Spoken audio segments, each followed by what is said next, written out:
संघ आया था नगर से, गांव से, यत्र तत्र से।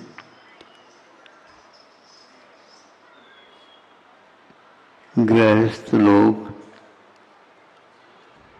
उत्साह के साथ आ रहे हैं, दर्शन कर रहे हैं और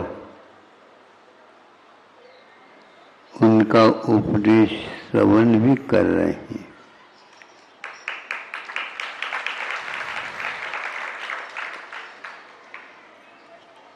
अहिंसा को अपने जीवन में स्थान देना, जिससे पूरी व्याधियां, चिंताएं, बाधाएं दूर होंगी। कुछ शब्द ऐसे होते हैं जो निषेधवाचक होते हैं, कुछ शब्द होते हैं विधिवाचक होते हैं, क्योंकि शब्द के बिना उपदेश नहीं होता, ये निश्चित है। किंतु शब्दों का चयन अपने आप में महत्वपूर्ण होता है।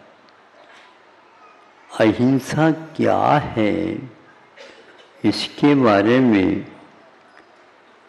आपको ज़्यादा बताने की आवश्यकता नहीं। थोड़े से यदि पढ़े लिखे भी हैं अथवा उन लोगों के साथ संपर्क आप लोगों का है तो समझ में बात आएगी। क्या आएगी? अहिंसा, हिंसा से दूर रहो। ये तो देखने में आ जाता है और आत्मा की बात करो, आत्मा के लिखने का प्रयास करो, उसको पहचानने के प्रयास करो, तो आत्मा को आँखों से या कानों से या हाथों से रस चख करके कैसे पहचान कर ली जाए। इसीलिए आत्मा तक पहुँचने के लिए आचार्यों ने कहा तुम अहिंसा का पालन करो। क्या अहिंसा है? हिंसा का जहाँ पर नहीं अभाव हो गया है उसका नाम अहिंसा है। कहाँ पर अभाव हुआ है? तो वो अभी आप श्री जी का दर्शन कर लिया, बैठे हैं शांत बैठे, वहाँ पर क्या है? कोई भी आकर के कोई स्तुति करता, वंदना करता, कोई कहता कि आप लोगों को कि कुछ समझ में नहीं आया है कि सब लोगों से कुछ आप चाहते होंगे, इसलिए वेदी में बिठा दिया आप लोगों को श्रावकों ने, और यही है बिल्कुल ठीक। कोई कुछ भी करे वहाँ से कोई प्रतिवाद नहीं होता। आप स्तुति नहीं भी करते हैं तो चल जाएगा, उसमें भी आपको वही तथ्य मिलेगा जो एक प्रकार से स्तुति करते हैं उनको मिलता। तो सब हो गए अपने अपने क्षमता के अनुसार। एक सर्प को समझ में आ गया, ये इतना सस्ता गुरुजी धर्म दे रहे हैं, हम भी धारण कर लें तो बहुत अच्छा है। वह गया साधु जी के पास और दंडोत किया। दंडोत समझते हो? डंडे के समान आठों अंग सहित साष्टांग नमस्कार किया। तो उनके लिए भी तथास्तु आशीर्वाद दिया। तुम भी संयम ले लो, व्रत ले लो और अहिंसा धर्म का पालन कर लेना। फिर कैसे करेंगे? ये लोग तो मनुष्य हैं, हम कैसे करेंगे? तुम भी बहुत इनसे भी अच्छे पालन कर सकते हो। ऐसा बिल्कुल कमी नहीं होना चाहिए, ताकि इन लोगों की लाइन पर तो हम पहुंच ही जाए। बहुत पीछे हैं हम तो। हाँ ठीक, आज से किसी को भी डसना नहीं, काटना नहीं।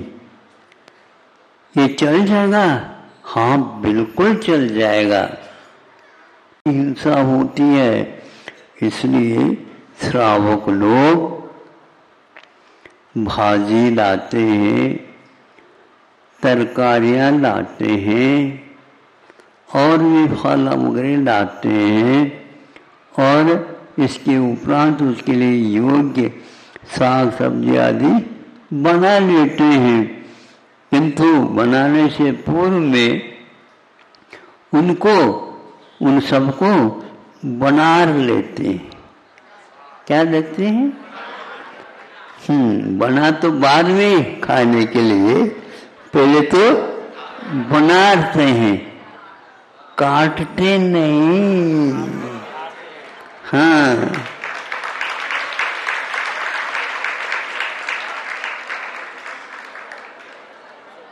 कितना सरल धर्म है।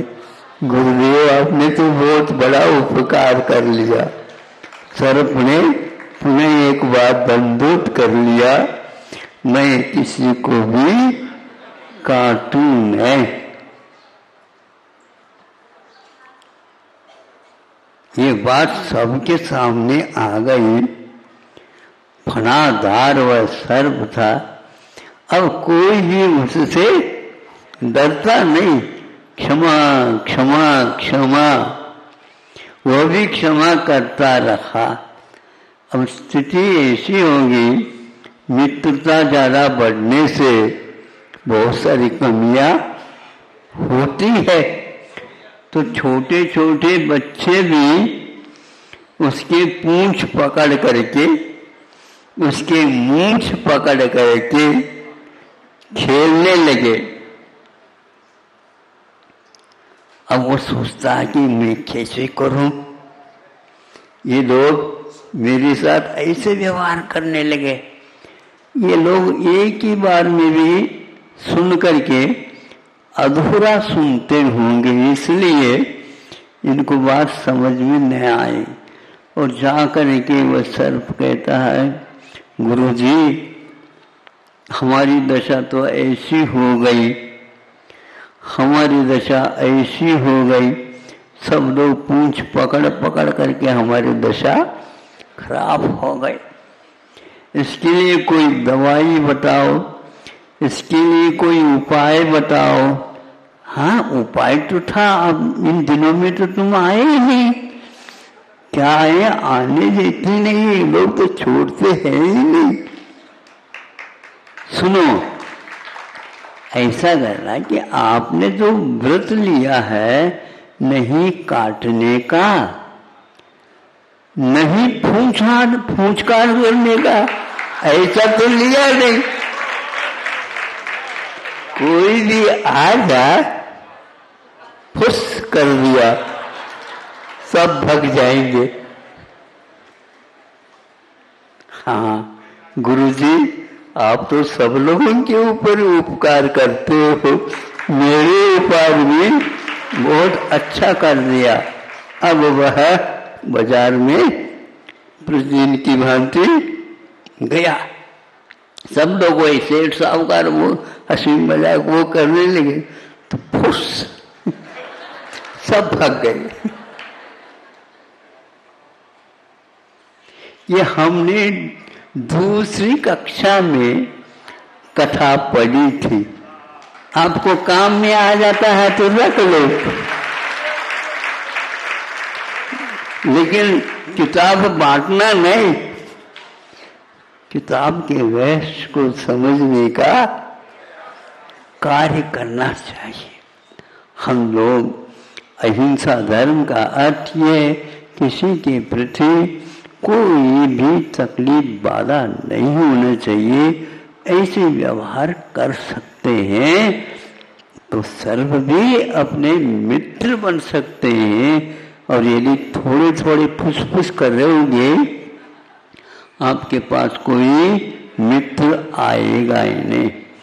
आज से ये छोटा सा व्रत आप लेते हैं तो बहुत अच्छा है, आप कम से कम सर्प से तो बच ही जाएंगे। फिर बड़े बड़े सर्पों से हम कुछ कह नहीं सकते। अहिंसा परमो धर्म की